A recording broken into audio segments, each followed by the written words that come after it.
Welcome back, everybody. You're listening to Cut the Shit, a podcast series that aims to take a closer look at the impact of the IT industry, both the good and the bad. Cut the Shit is brought to you by Plow Networks, a managed IT services company based just outside Nashville, Tennessee. I'm Brian Link, EVP of Products and Services here at Plow, and I'll be your host for this series.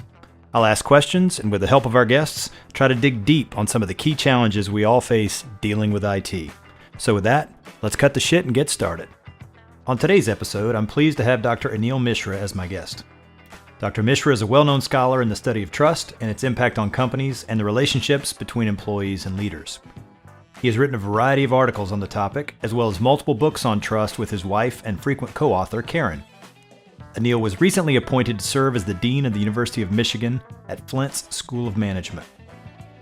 During our conversation, we delve into all things trust, what it is, how to try to measure it, and how it plays out in companies in times of crisis and stress. We then go deep on the relationship between trust and technology and spend time talking about our understanding of its impact on the development of trust in organizations. As you can probably guess, there is still a lot to learn as the hybrid workplace becomes a reality at more and more companies. We wrap up by getting Aneil's take on the future of technology's impact on trust and whether he is optimistic about the new era we've stepped into. A personal note on Aneil. I had the privilege to work alongside him while he was at the Wake Forest School of Business, and he is a fine teacher and an even better person. I hope you enjoy our conversation. Aneil, welcome to Cut the Shit. It's great to have you. Hey, great to be here, Brian. It's been a long time. Yes, definitely. It has been a long time. I'm trying to think. I don't know that I've seen you in, when did you leave Wake Forest? 2009. Okay, so last time I saw you was probably 08, 07, 08, somewhere in that range. So it's been a bit. You've held on to your hair. I haven't. Now, wait a minute. I don't remember you having that much hair when you were at Wake Forest. Let's pretend, for the sake of the audience. I gotcha. So tell us where you are today. So as of 2 months ago, I became the Dean of the School of Management, University of Michigan, Flint. It was a great opportunity to be a dean, which is something I've wanted to do for a while. I've decided rather than complain about the problem, I want to be the problem. But no, I think as somebody who spent the last 3 decades looking at how leaders build trust and create positive change, I think it's my time to apply a lot of those lessons learned. It was also a chance to come back home. I was going to say, that's home, right? Right. In-laws are about an hour away. Launch awesome. morning, so I have some time to prepare. No, I've got some 3 young nephews within an hour, so we're about 45 minutes from where we grew up, and today is actually a balmy day in Michigan. We've got about 42 degrees, so. I was going to people be in short sleeves to be outside. Yeah. Feels like spring already. Yeah, but no, I think rub it in, but it's going to be 71 here today. So. Yes, we get a daily weather report from our son who plays golf on a regular basis, so he was talking about how it was nippy in the 60s yesterday. It's like, yeah, he had to put on the jacket. Yeah. Right. Yeah, for sure.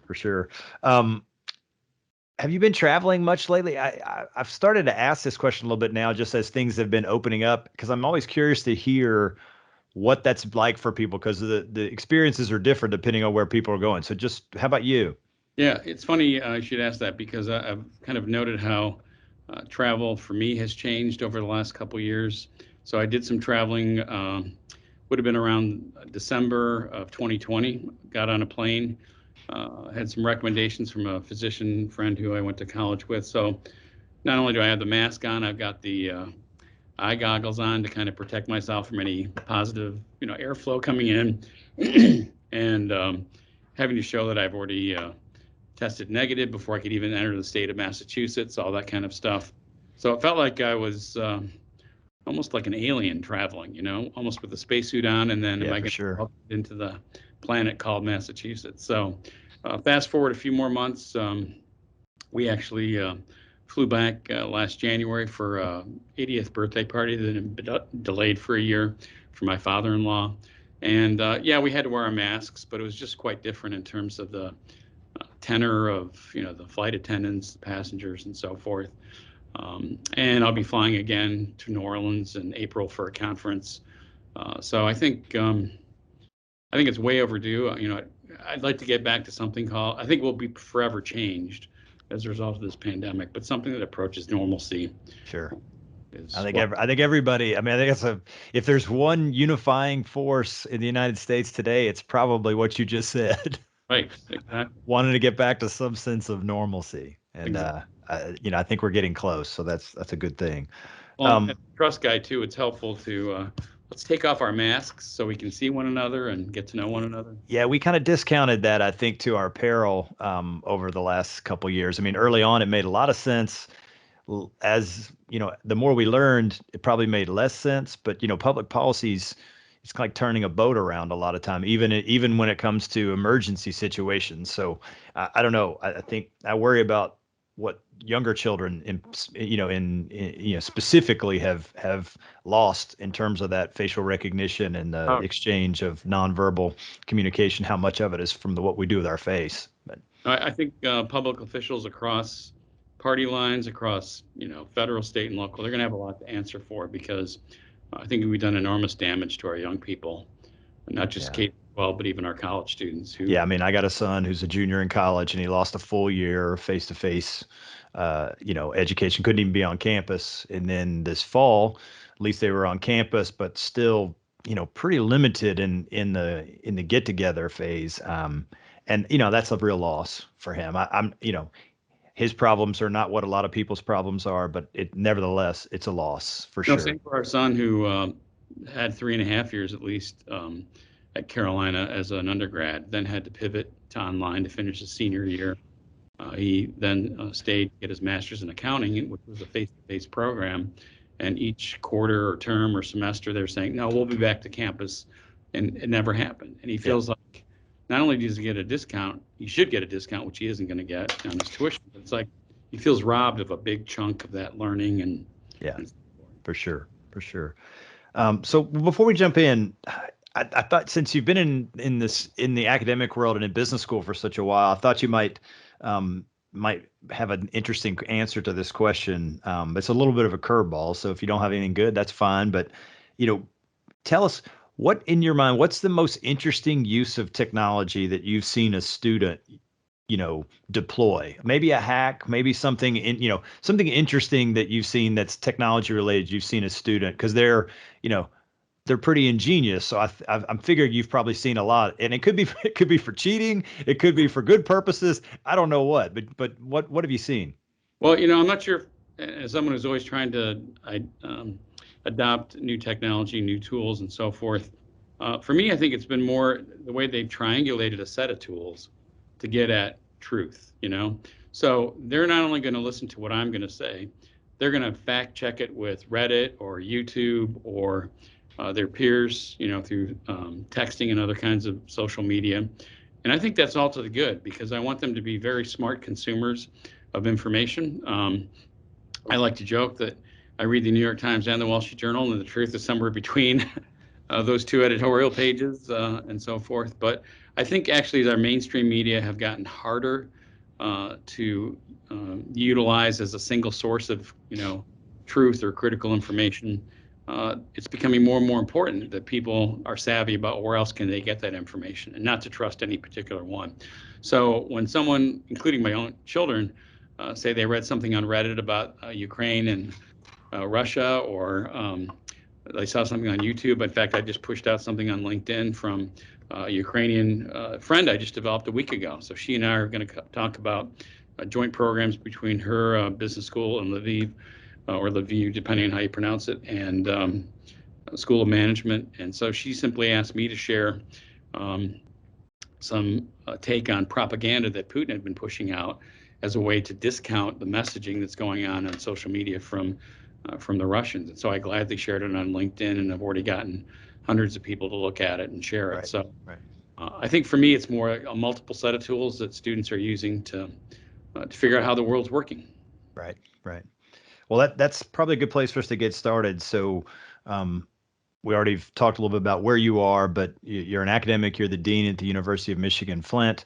You've been a business school professor for a while, but why don't you take us back, give us a quick thumbnail sketch on kind of your career, kind of before academia and then up to today. Again, just hit the highlights for us.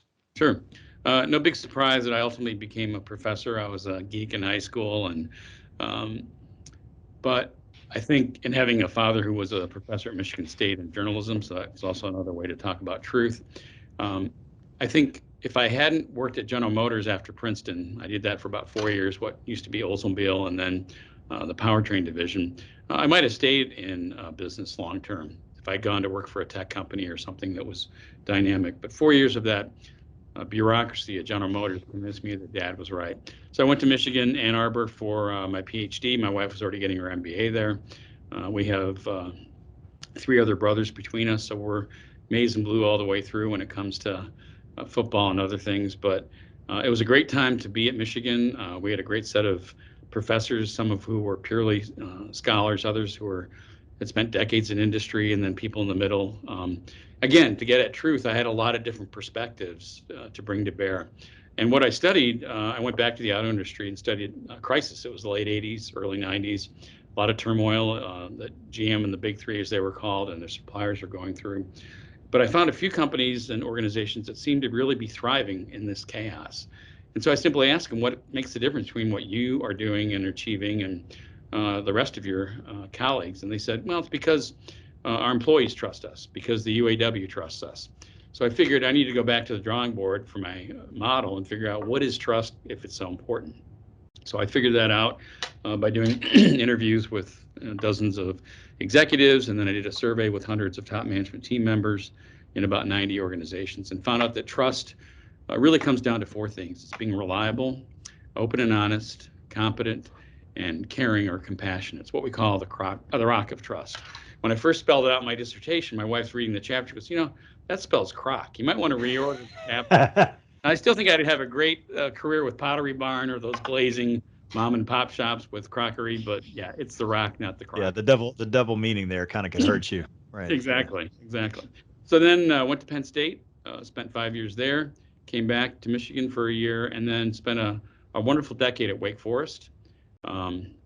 Because it was a great fit between what they wanted and what I wanted to be, which was a teacher scholar, great students, great colleagues.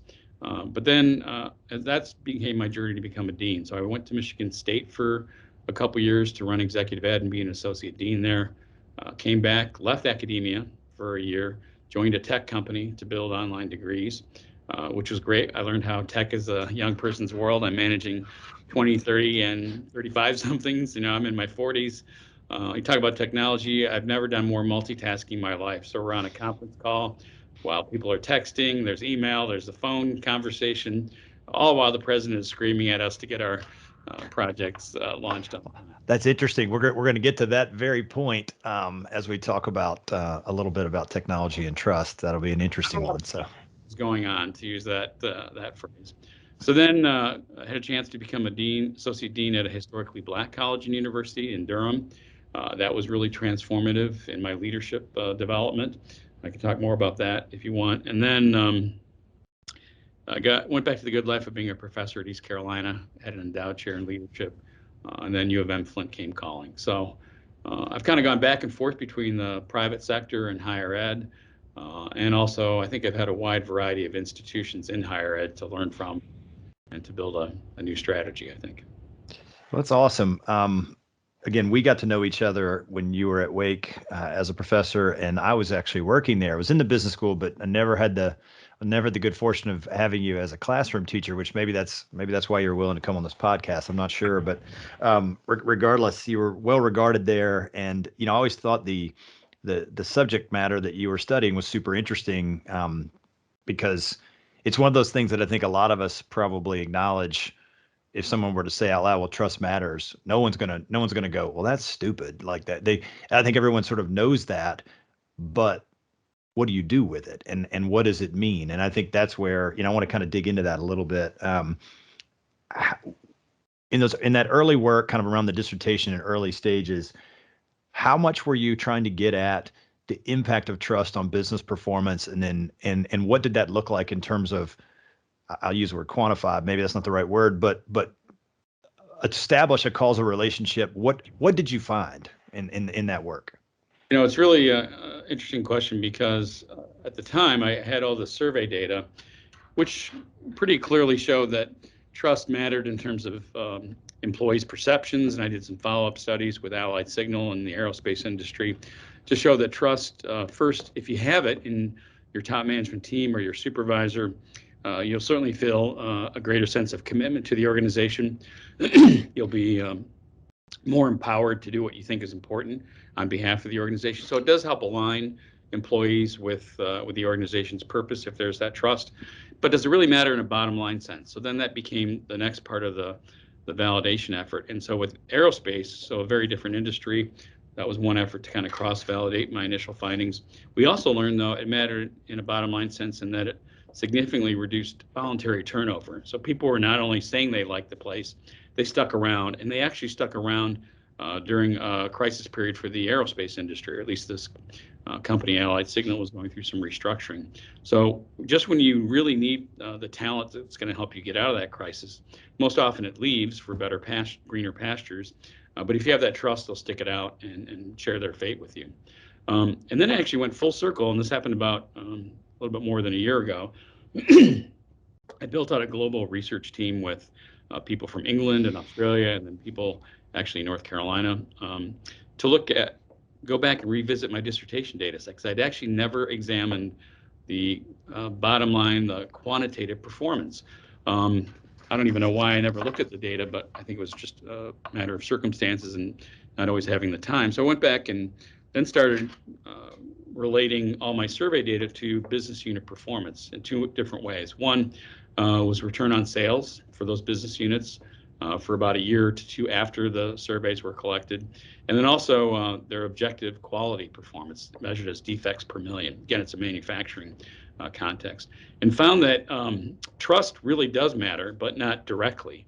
So it's a process by which it encourages a top management team to share power with one another, because typically it's a top-down kind of a hierarchical situation. But if they trust each other, they share power with one another, the top manager delegates power to the top management team.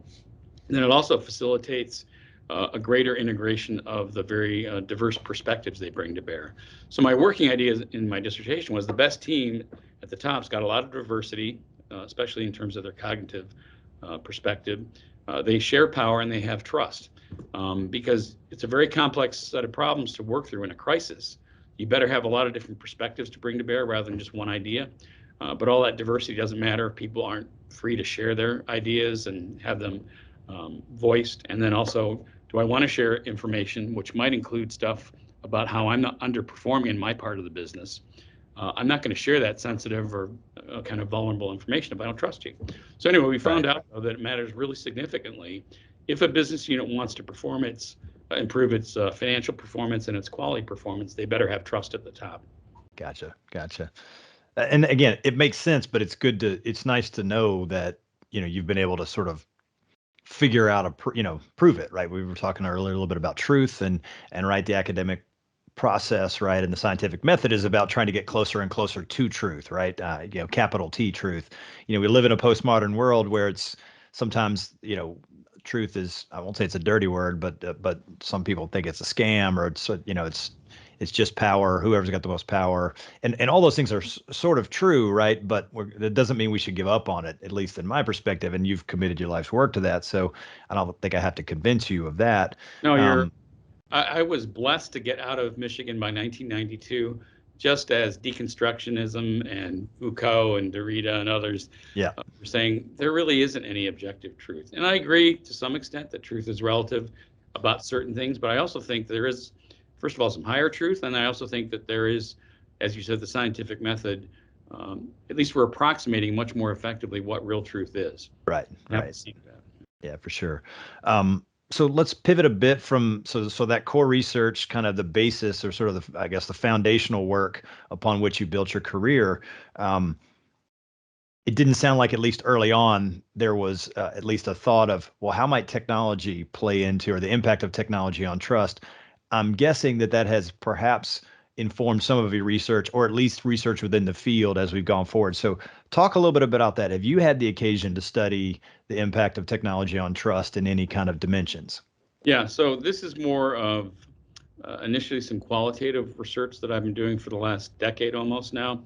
So the next step, of course, is to validate it with these quantitative performance measurements. But we've learned first of all, that trust matters not only in a crisis, but it matters in growth contexts. So that was kind of the next step of our validation work. Karen and I I got tired of being Dr. Death and looking at downsizing organizations. So we started looking at healthy, rapidly growing organizations. I think that's when I was coming to Wake Forest. So we worked with Two Men in a Truck, and they've grown from a $350 investment to about a $500 million a year business. And we would argue it's because they had trust at the top, but also trust within their franchise system, several hundred franchises that they had established a great deal of trust with, which created a lot of flexibility and collaborative capability that then led to better financials. But then we started saying, what does it look like in cross-cultural contexts? So I started working with Lenovo, and they manage a bunch of teams, virtual teams, remote teams across China, South America, and actually, the Research Triangle area in North Carolina. And initially, they found that they didn't really have a lot of trust because these product software development teams had pieces of the whole project or task, and yet they assumed that each other's portions of those tasks were the better portions, the easier portions. So it wasn't until actually it was a next door neighbor of ours who was the head of e-commerce sales and so forth, brought these teams together physically, and then actually had them switch assignments. And then they were able to actually work virtually much more effectively because that virtual connection they had to date had not really promoted enough trust. They needed to see each other face to face, work together in real time, and realize, oh my gosh, you actually have the crap assignment. We have a pretty good deal down here in Argentina. So I think, to me, one of my big kind of management scholars that I want to emulate is Jim Collins, Good to Great, Built to Last. And he always counseled people to avoid the tyranny of either or. Either a high-tech solution or a face-to-face solution. Right. I think it's really both, and I think up front to develop that trust, you do need to have that face-to-face interaction. What I've learned both as a scholar, as a leader in the academic world and in the private sector is that once you've established that trust, it does require a fair amount of face-to-face interaction. You can actually move much faster, and that's where technology then accelerates that speed. So once you have that trust established, you can get people to, first of all, when you're trying to delegate to others, they got to trust you as much as you have to trust them for that delegation or that empowerment to take place. Because sure, I trust you, but if they don't trust me, they don't want to accept that responsibility. Right. So once I've established that trust, we can run really quickly, and that's where technology is so critical. Now, one exception to that, having to do all that face-to-face interaction up front, is this global research team. So Karen and I have been mentoring an academic in Birmingham, England. I only have met her virtually through conferences, but we took it upon ourselves to help this junior scholar develop a research program and so forth. She was a postdoc. She's now been able to get a tenure track position as a result of this work together. All we've ever done is use technological, it's all been mediated, this communication through technology.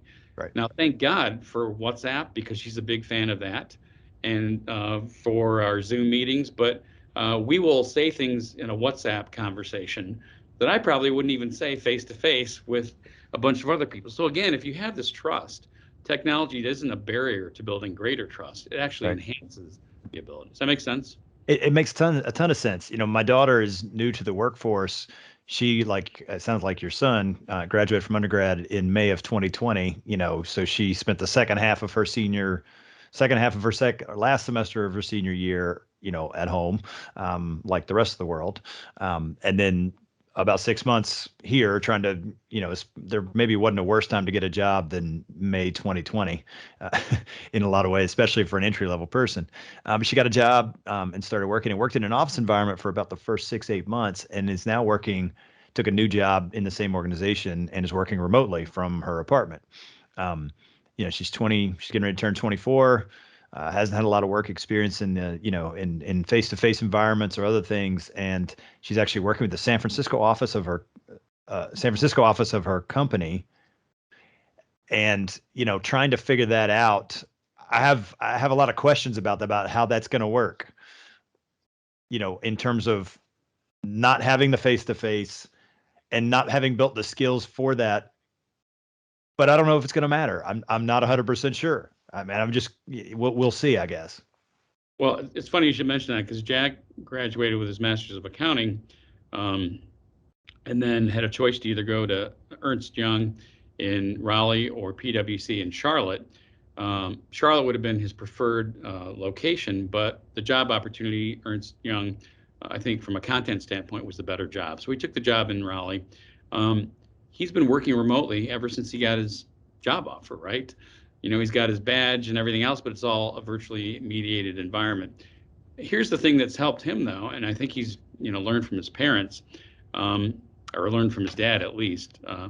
He's become a huge user of the phone, right? He is on the phone on a regular basis with one of his higher level managers, who's turned out to be a wonderfully supportive mentor to him. But if he didn't have phone conversations, and it's not Zoom stuff, it's just getting on the phone. And I think sometimes phones are liberating because you don't have to worry about your facial expressions. Right. You're not presenting yourself. I think you can be actually more of who you are on the phone. Sometimes you can also roll your eyes and nobody's going to notice it. But so he's used really kind of older technology to facilitate a development of really some deep trust. And in fact, I'll give a shout out to a Babcock alum, Wake Forest alum, Bill Hobbs. I reached out to Bill when Jack was on the job market, and I said, Jack would really benefit from some informational interview time with you, just to learn more about Ernst & Young and your career between finance and accounting, all the different wonderful things you've done. Bill not only agreed to do an informational interview with Jack, he has been mentoring Jack every month on the phone for upwards of an hour. And, now, yes, Bill's getting something out of it. Jack ended up joining his same firm. But if it wasn't for that phone time, because, they might each be traveling or on the road or whatever, they can't do a Zoom thing. Jack, I think, would be almost lost because he doesn't have that face-to-face connection right now with all the people he works with. Yeah, it makes sense. Yeah. It makes sense. It does lead to another question around this idea of remote work and remote learning.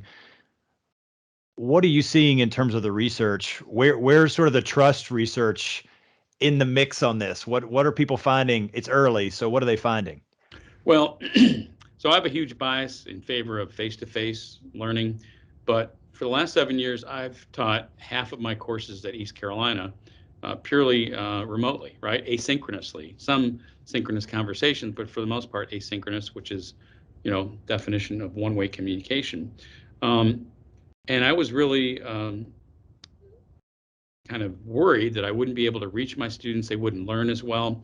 I learned something in the last 7 years, which has now been confirmed in a number of other different environments, that half the world are not who I am. They're introverts, or they lean that way, right?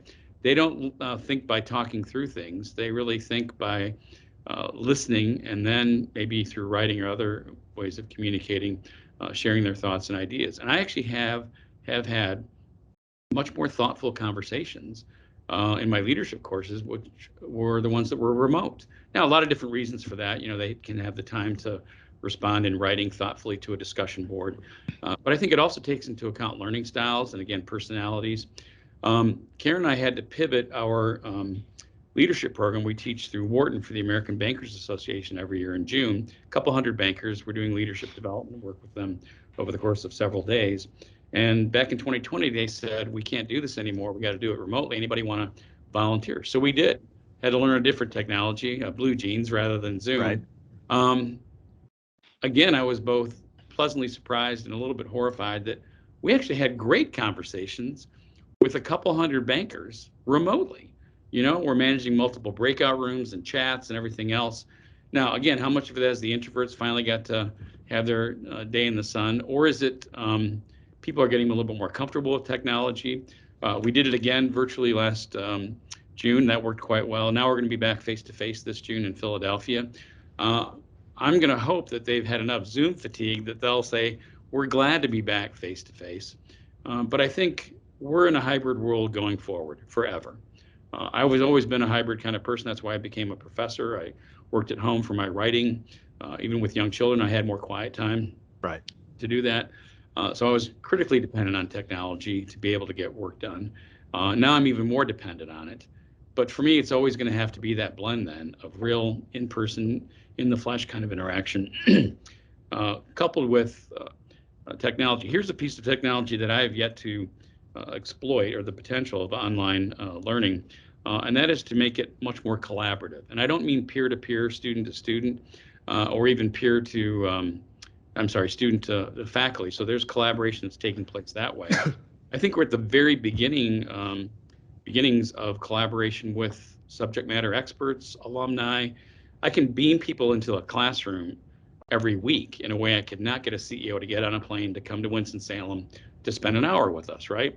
So I think a lot of that collaborative or networked learning that's been going on now for 20 plus years outside the classroom, I think the smart deans, the smart professors, we're going to start to leverage that, bring that in. And I think that's another way that technology can fulfill its promise in a way that it hasn't done so far. So kind of, I think, to sort of bring this full circle from the audience perspective, what would you want a business leader to understand about the relationship between technology and trust, if there's something that they could sort of bring to the office, so to speak?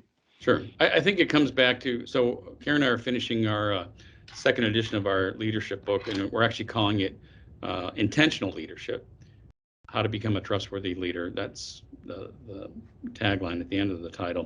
The reason we're calling it intentional is it really does come down to, does a leader or a wannabe leader really do things from a deliberate or proactive way, or are they just waiting to have leadership thrust on them, or maybe make it up as they go along? Because the best leaders that we've worked with have quite deliberately, and it may have taken them decades sometimes, created a path where they're going to build trust with a wide variety of stakeholders, and as a result, really create some lasting positive change. So as it relates to technology, I think it comes down to, how are you going to intend to use this technology? Because I think technology really does undermine trust when it's used as a way to cement or extend further managerial control over people, right? So we're becoming much more adept now at monitoring not just people's performance outcomes, but their actual behaviors, whether it's keystrokes or time logged in on your computer and so forth. If that's the way you're going to use technology, you're going to undermine trust, and the smartest people are going to say, I'm done with this. I'll go somewhere else where the presumption is that I am trustworthy. On the other hand, if you have that presumption that people can be trusted and you're using technology as a set of enablers, you'll still get all the benefits of that monitoring. It's always going to be present there, but you'll actually get better results because people will be more willing to take the risks that they'll take if they trust you as having the right intentions. I actually love technology as a way to monitor myself. It keeps me more accountable, whether it's using Google Calendar or other kinds of reminders to get things accomplished. But that's because I'm responsible for that monitoring, right? It's not some boss telling me, I checked in, you're 3 days behind on your project, because I can see it through your calendar system. So I would That makes think, sense. I would message bosses, like, start out with the right set of intentions, because we already had the great resignation. We're going to have that continual great migration because of technology. It's so much easier now for me to make a living with a laptop than it was 10, 20 years ago. So if you don't act as if I'm trustworthy, then I'll actually validate it and leave, and you won't And have find somebody that does, right? 20 years ago, Fast Company talked about the free agent nation, right? Well, it's been more than delivered upon in that respect. And I think people will, they're going to continue to see themselves more and more as free agents. So what is this deal you're creating with me, and how are you using technology to make that deal valid or not? That's how I'm going to decide to stay with you or not. Well, that feeds in. I had there's two sort of, they're not academics, but they're, well, one is an academic. One is a journalist who pays attention to academic research. That's Dan Pink and Cal Newport. Right. Cal Newport's at Georgetown. He's an academic, although he's a computer science academic who I think probably is making a whole lot more money making an analytics or analysis about what's going on in the work world. But one of the things that people are talking about, and it really kind of comes from his work, is this idea of the deep work movement, I think is what they're calling it. And his premise is he's calling into question, really, I won't say the benefits of technology because that's not true, but communication platforms specifically around Slack and email, chat platforms. Those were really offered up and I'll say sold, but really just adopted writ large because we believed in the benefits of productivity and efficiency and more communication would be better. And his argument is that that's not true, and I find it persuasive, but I'm curious, is there any research that you're seeing that sort of points to these sort of hyper communicative organizations, while there may be problems productivity or efficiency wise, are actually higher trust or lower trust? You seeing any implications there? Absolutely. Now, again, I can't cite the articles, but I can get them for you if you want. But first of all, there's, the basic research that's showing that every time you're interrupted, it takes at least 15 minutes to get back into your train of thought. So now I am a founding member of the Instant Gratification Society. I want immediate communication. I think everybody's a member, whether they know it or not, right? Exactly. Yeah. So I want instant feedback, except when I really don't need it, so that I can concentrate on getting the job done. So as much as I've used Slack or other communication media channels before, I've deliberately not created a Slack channel for my teams that I'm leading here at the University of Michigan Flint, because we're already inundated with Zoom meetings, with email, even text messages, from bosses or colleagues and so forth. I have so many interruptions in my day that I'm not getting any of that deep work done. I'm a big fan of his work on deep work, and what I've had to do, even before I came here, but now especially here, is I'm going to have to start carving out Fridays for myself. If that means I have even more hyper scheduled, Mondays through Thursdays, so be it. But if I don't get a day away from the madness, I'm not going to get any thoughtful work done. Whether it's strategy for the business school, the School of Management, if it's I am still doing research. I think it's important to still be in the thick of that, even as a dean. I haven't had nearly the time I've needed over the last 2 months to get back to a paper with my global team, right? So I need to start spending those Friday afternoons or Friday mornings or whatever that is, because it takes me at least an hour to kind of get in the groove of it. And the next payoff is that next 3 to 7 hours. Right. I'm going to get 10 times. Everybody knows that. I mean, if you get some quiet time, you'll get 10x the benefit of an equivalent amount of time when you're interrupted every day several times. So for me, I think it's only going to get worse. I don't think the technology is going to get less intrusive. So again, here's another way of, you got to be intentional. If I want to not just be an intentional leader, if I want to be an intentional human being, I've got to create that quiet time. I think as I get older, I get less extroverted, or I don't know what it is, but I find that maybe it's technology is the biggest factor, not age. I'm craving more and more of that quiet time because I have less and less of it. So yeah, and I have the sense that part of the motivation for working from home is it's a little easier to get quiet time. I mean, you can step away from the computer. I mean, I know there's monitoring and there's other things, but it's easier to create some space, I think. The same reason you used to go home and write, right? Or when I was working in a previous job, I used to go home and write my credit reports at home so no one would come bother me at my desk.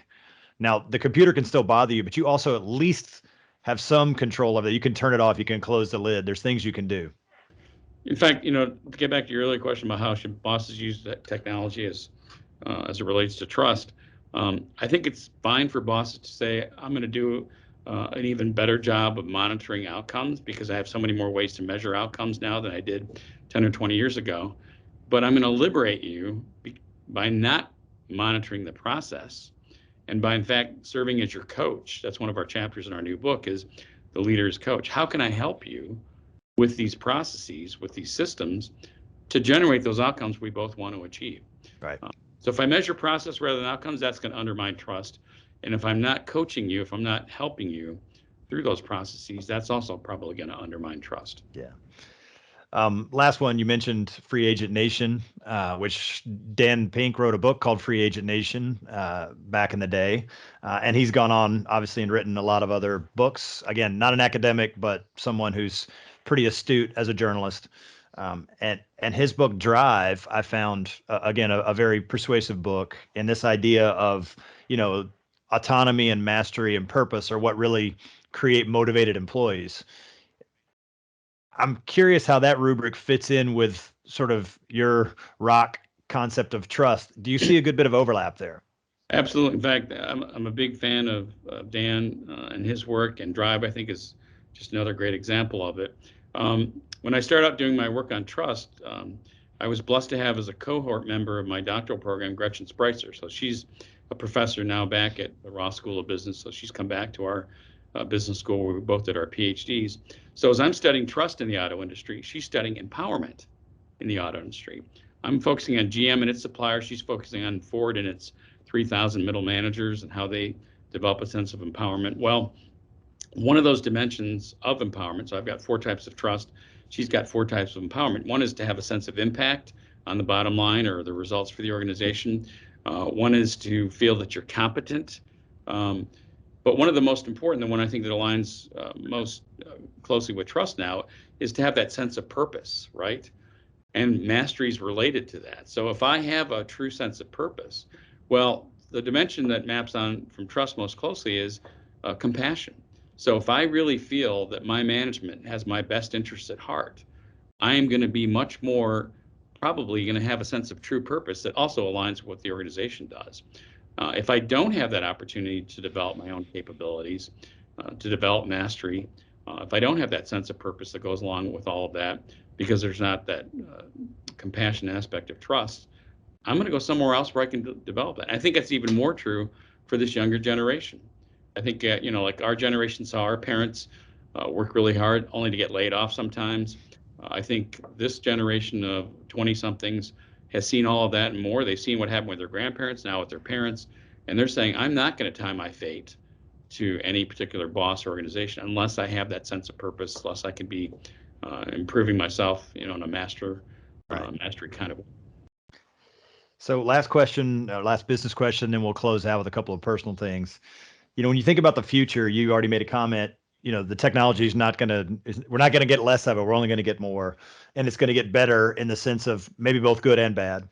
But how do you see the role of trust evolving as these new technologies, come to the fore? It could be new tools, the metaverse, something we haven't even thought of yet. Like net, do you think technology will help us get better at building and sustaining trust, or worse? And I guess that's as much turning the mirror back towards us as it is the technology. Well, it's actually a really thoughtful question, one that I've actually spent a fair amount of time thinking about. Forbes magazine years ago said, if you want to be more innovative as a leader, as a company, you should read science fiction. Well, I've done that ever since I was a kid. I was a wannabe astronaut, then astronomer, then, okay, well, maybe like William Shatner, at least I'll be able to go on a spaceship someday. But for me, Blade Runner was really informative. The idea that you could use technology to test the degree to which somebody's actually human or not, right? So for me, I want to take my work on trust and use technology to really get at the ability to test whether somebody is truly empathic or not. And I think that's going to become easier and easier over time. Sandy Pentland at MIT has done pioneering work using the Internet of Things and monitors on your face, your body, to get at the type of conversations you're having, to really get at, in essence, whether that's an empathic set of interactions. So I'm going to reach out to him and build on that and start to use that technology to be able to assess, are you really dealing with somebody who's trustworthy? And for me, the most critical dimension, as I've already said, is compassion, because I think, first of all, because of ruthless competition, reliability and competence, both for individuals and companies, are no longer, or much less, a distinguishing factor for whether you're trustworthy. Because the incompetent, unreliable people in organizations have been weeded out. Right. This happened even within my own, automotive industry, where the gap in quality has become almost minuscule between the domestics and the international global manufacturers. So what's really coming down to it instead then is, are you being honest with me? Am I getting the right deal? Or are you, pulling some stunt behind the scenes or something? And do you really care if I'm in need to help me out? Whether it's that OnStar device and you're there for me when I need some help, or if I'm having a complex problem I need your perspective on, and you're not going to take advantage of me because of my ignorance or lack of, technical sophistication. So I think empathy, compassion, those are the things that Karen and I are going to spend a lot more time looking at. And I want to create the technological solution that really gets at that, because I think we're seeing yet again with Ukraine and Russia, you name it, with our own leaders in our country, people can see through you pretty quickly when they know that you really don't care about their interests. I want to find a way to accelerate that so that we can weed out not just the unreliable, incompetent leaders in companies, but the ones who are not compassionate as well. So sort of the equivalent of the Turing test. This would be the Mishra test for trust or empathy. Absolutely. Yeah, absolutely. Very good. Very good. Well, I always like to wrap up. We've been going for a while. I appreciate the time. I do like to wrap up with something personal. So it sounds like you've been crazy busy since you took on the new role. But what's something you've watched or read lately that has kind of struck you and you feel like you'd like to share with others? Maybe they ought to check out. Sure. So first of all, Karen and I are big fans of Gallup's Strengths Finder assessment. So we use that with thousands of our students and literally thousands now of our clients, including these bankers at Wharton through the American Bankers Association. One of my strengths is input, which is as a kid, you collect a lot of different things, rocks, stamps, coins, and then it matures to collecting information. So I do it from a wide variety of sources, and I'm a huge fan of Audible books. So I'm always listening to books in the car. I put my family through a bunch of stuff, whether it's fiction or nonfiction. But a book that Karen and I both listened to as we were driving from North Carolina to Michigan as we're moving here was called New York's Finest. And it was about the police department in New York City from the 60s on, but through the lens of two protagonists. One, Stephen McDonald, who had been shot by some hoodlum and become paralyzed from the neck down, so he was on a respirator. And yet his ability to forgive that aggressor was critically important for him and the New York City Police Department to start to rebuild trust with the citizens of New York.